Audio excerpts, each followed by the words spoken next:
Hi, welcome to our micronutrient presentation. My name is Mai. My name's Jennifer. And I'm Lillian, and we'll be talking about some vitamins and minerals. First, we want you to test your knowledge. Pause this video and try to answer these questions yourself. The answers will come up in this presentation, and you'll be able to play a Kahoot game and find out the answers later as well.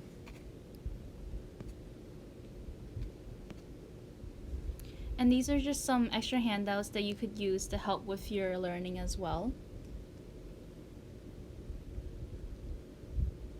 Okay, so you might be asking, what is a micronutrient? So micronutrients are often referred to as vitamins or minerals, and they're really important for healthy development, disease prevention, and your well-being. And they also produce enzymes and hormones that assist with your growth and development.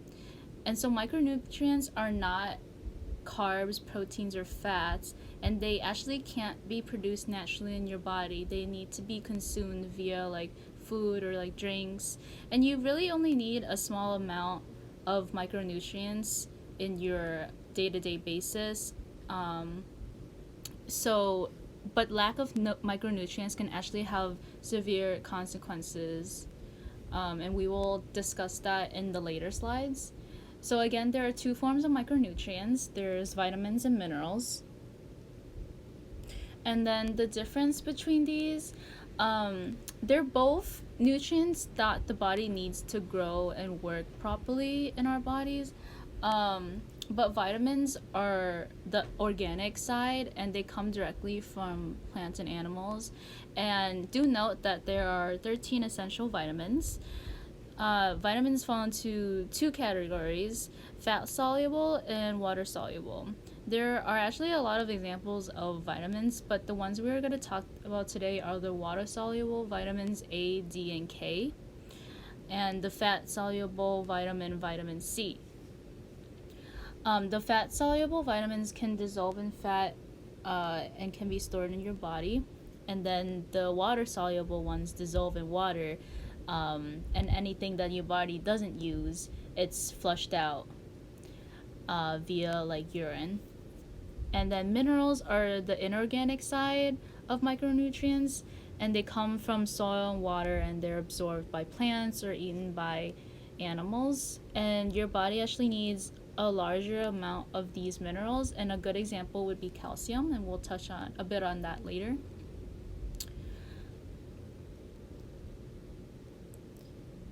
So now we're going to discuss a little bit about vitamins. Beginning with vitamin A, so this vitamin is important especially for our eyesight, but it also helps keep our immune system and reproductive system healthy and working. If you are deficient in vitamin A, you can get a condition called xerophthalmia, which just means you cannot see in low light, such as nighttime. Having this condition can lead to blindness. However, being deficient in vitamin A is pretty rare in America, but it does happen in other developing countries. You can get vitamin A from green leafy vegetables such as spinach, lettuce, kale, as well as orange fruits and vegetables like mangoes, carrots, and cantaloupe. Broccoli and grapefruit are also abundant in vitamin A as well. So next we have vitamin C, and the way I like to remember it is like C for citrusy food.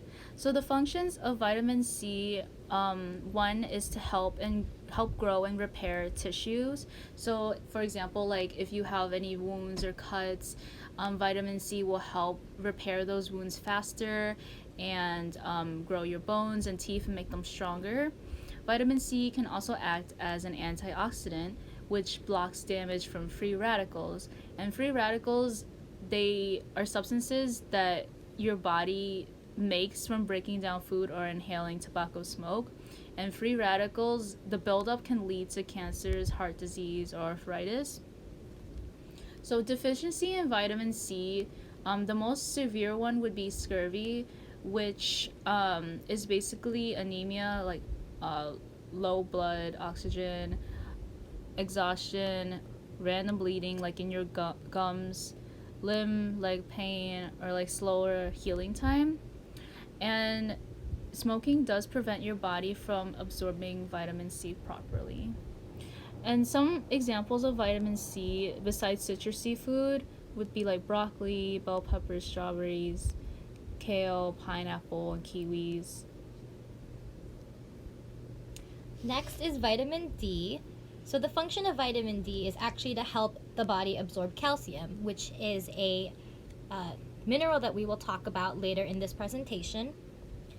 So if you are deficient in vitamin D, that means you can also be deficient in calcium, and that will lead to soft, thin, weak bones, and conditions such as rickets, which means soft bones, and a delay in growth.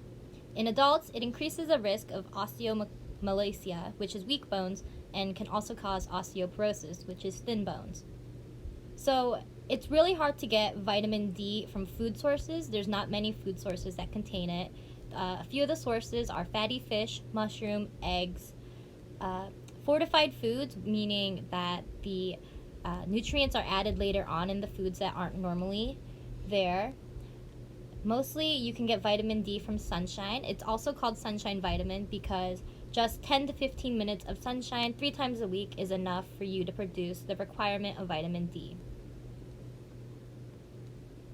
Okay, so next we're going to talk about vitamin K. So for some functions about vitamin K, it helps your body make proteins, which is really essential for your bones and tissues. Proteins are also essential for blood clotting, so yeah, want to take a special attention to people who take blood thinners and vitamin E supplements.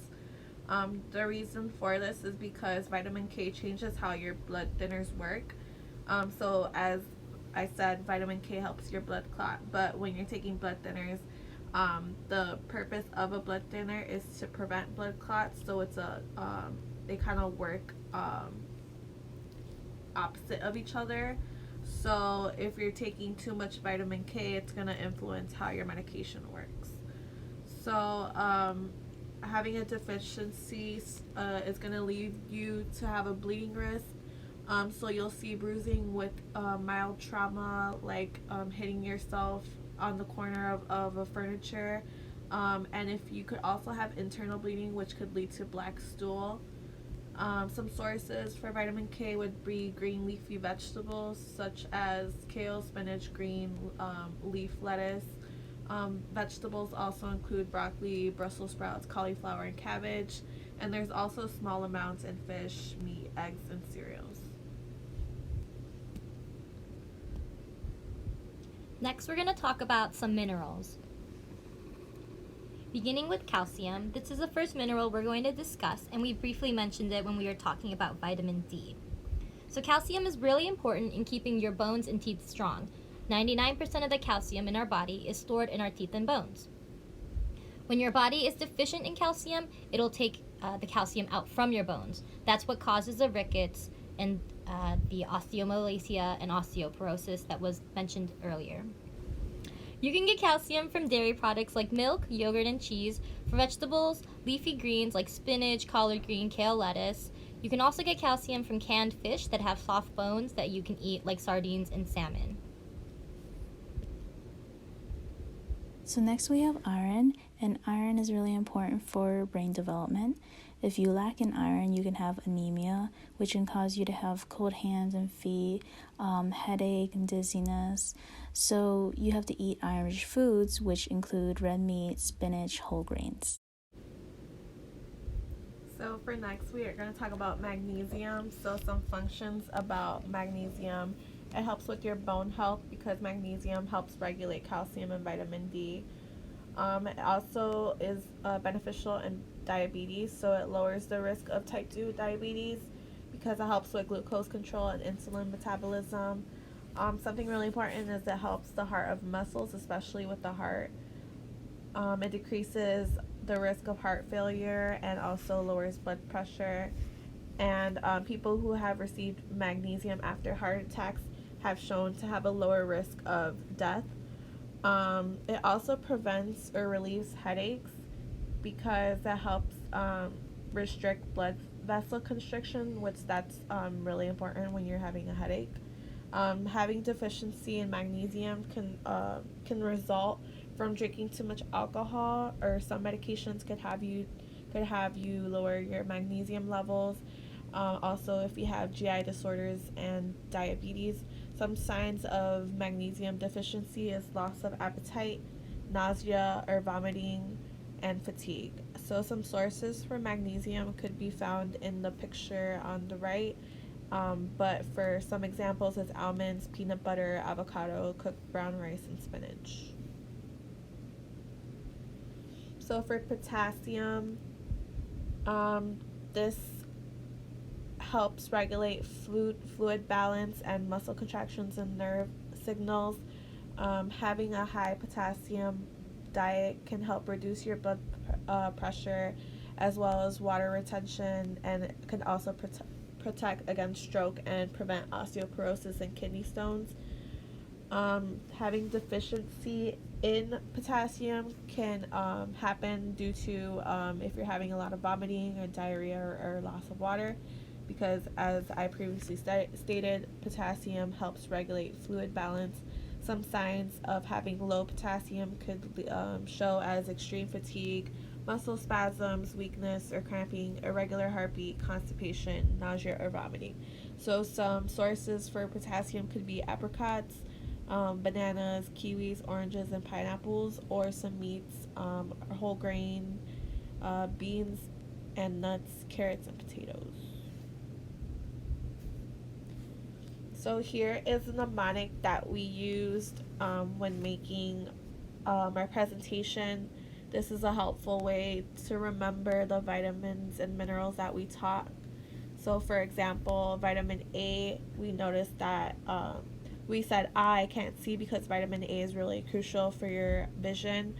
Vitamin C, scurvy is scary. So when you're having low vitamin C, it could put you at risk for scurvy. Vitamin D, think of a day of sunshine, because standing outside for a couple minutes could help you, your body make some vitamin D. Vitamin K, kale is good to stop bleeding, so eating kale can help you form blood clots better in your body. Calcium comes from cows, so you could think of drinking milk for some calcium. Iron, I get chilly, so for iron, if you don't have enough iron, then you can have anemia, and people who have anemia get cold a lot. Magnesium is for massive muscles, so magnesium does a lot to help keep your muscles healthy, especially for your heart muscle. And for potassium, it's a good mineral to help prevent high blood pressure.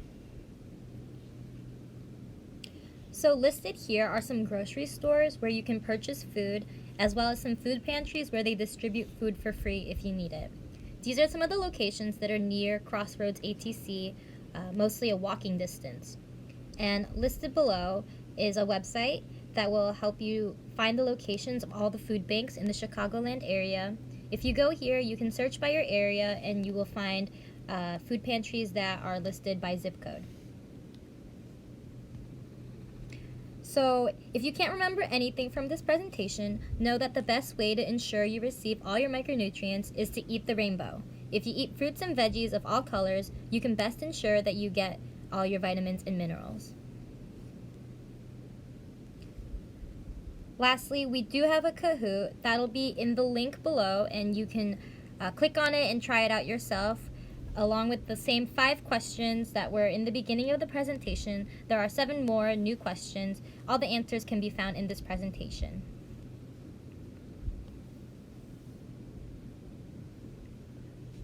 And then here's a little evaluation form that we'll post a Google form for you guys to fill out if you would like. This would help us gain feedback on how we did on this presentation and how much you feel like you have learned. So thank you so much for listening to our presentation. I hope you have a great day, eat your vegetables, and stay healthy. Thank you.